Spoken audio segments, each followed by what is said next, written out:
You, the person watching this, have been wronged. Perhaps it was a lover who traded vows for betrayal, a parent who weaponized words that should have protected you, or a supervisor who laughed while they closed the door on your promotion. In the quiet afterward, you asked yourself the question every wounded soul whispers: do I fight back or do I fold? Hold that question, because in the next hour you will see why the answer is neither. Carl Gustav Jung, psychiatrist, myth hunter, reluctant mystic, left us a roadmap that begins where revenge fantasies end. Follow the route and something stranger than vengeance occurs. The very people who dismissed you will beg for forgiveness without you lifting a finger. Sound impossible? Stay until the end. The proof lives in history, neuroscience, and 3 real-life stories so vivid they will feel like déjà vu. Pain is not an error message, it's a courier. In evolutionary biology, it kept your ancestors alive by screaming, "Stop, adjust, survive." Psychologically, it does the same. Yet modern culture treats anguish like a blemish to be airbrushed. Scroll any social feed and you'll drown in platitudes. High vibes only, no drama, just let it go. Helpful. Not when betrayal still burns at 3 a.m. Jung warned that exiling pain forces it underground where it mutates. Think of a beach ball held underwater. The deeper you push, the harder it rockets back in your face. Research from the University of Texas, 2017, confirms suppression spikes amygdala activity, prolonging stress chemistry. Translation: denying pain strengthens it, befriending pain trains it. A 2-minute exercise: name the wound. Write a single sentence: I was hurt when blank. Locate the sensation. Where in your body does the memory live? Chest, gut, jaw. Breathe 4, 7, 8. Inhale 4, hold 7, exhale 8. After 3 rounds, notice the edge softening. This micro-practice converts raw ache into observed data. Step 1 in turning injury into ammunition. Jung coined shadow for every impulse a polite society told you to hide. Envy, aggression, hunger for praise, taboo desire. When someone wounds you, they light a neon sign above that hidden cellar. That is why their words hurt. They found the locked door you spend energy guarding.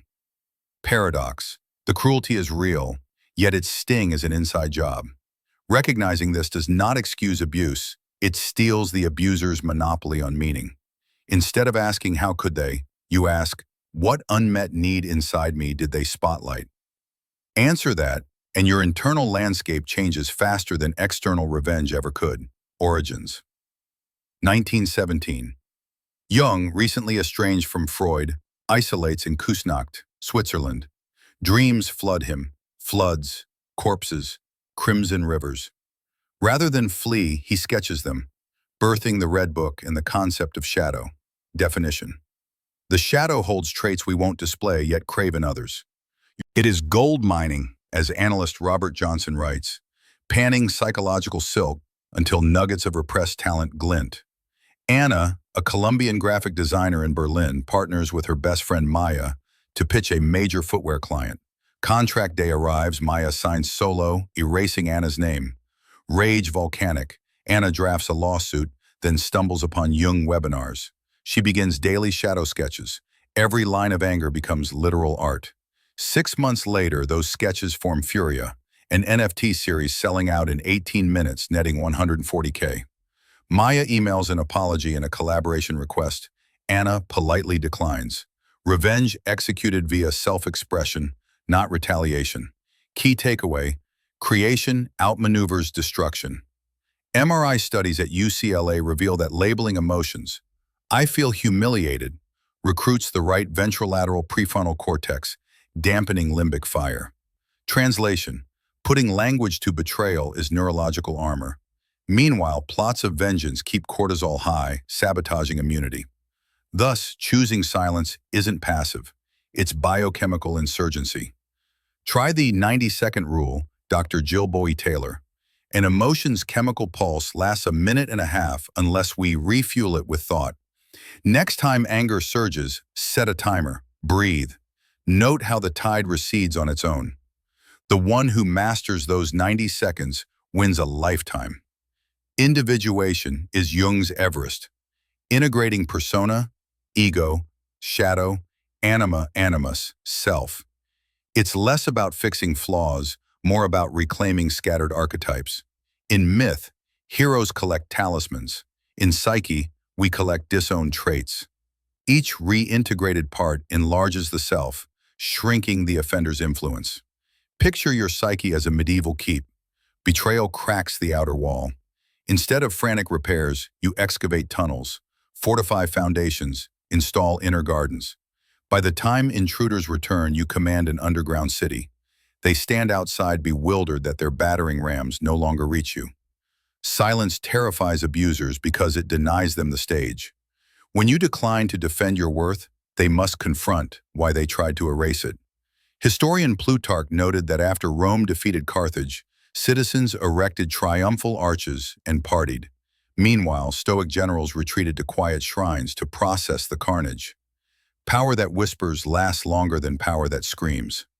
Practical tip: institute a 72-hour rule before posting heated replies.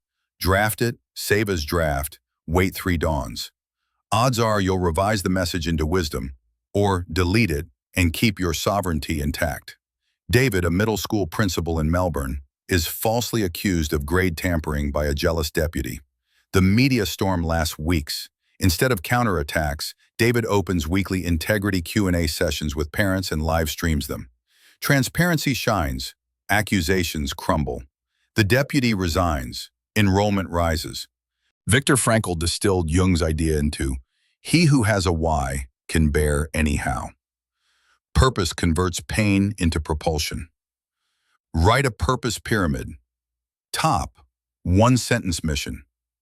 I amplify unseen voices through design. Middle, 3 impact goals, accents. Publish book, fund scholarships, mentor teens. Base, daily micro actions, 500-word journal, send pitch, volunteer 1 hour. Tape pyramid above workspace. When betrayal memories bite, read it aloud. Your why starves their relevance. Nobel laureate Eric Kandel showed that new learning rewires synapses.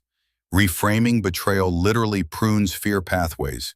Meanwhile, compassion meditation thickens the anterior cingulate, a region linked to emotional regulation. Translation: forgiving your attacker isn't saintly gloss, it's neural engineering.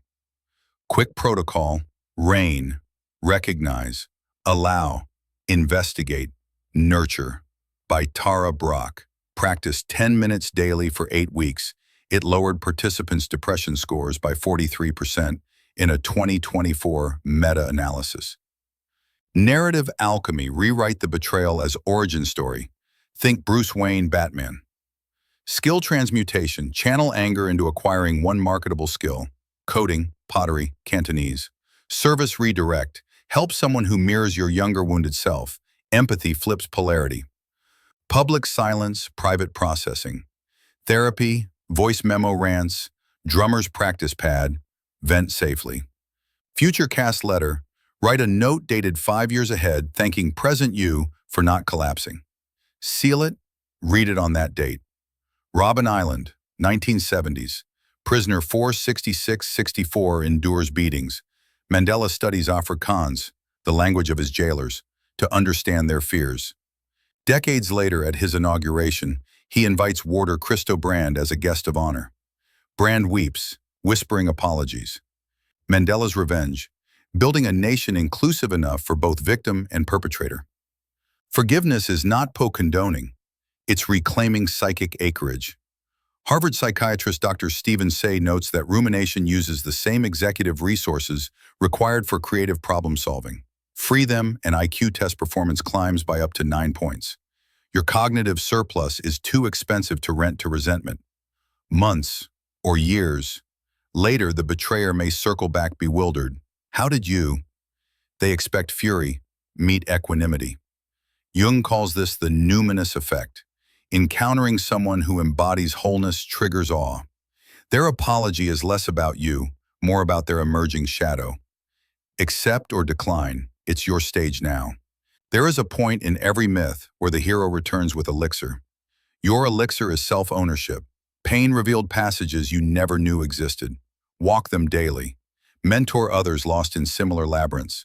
Takeaway mantra: I am not what harmed me.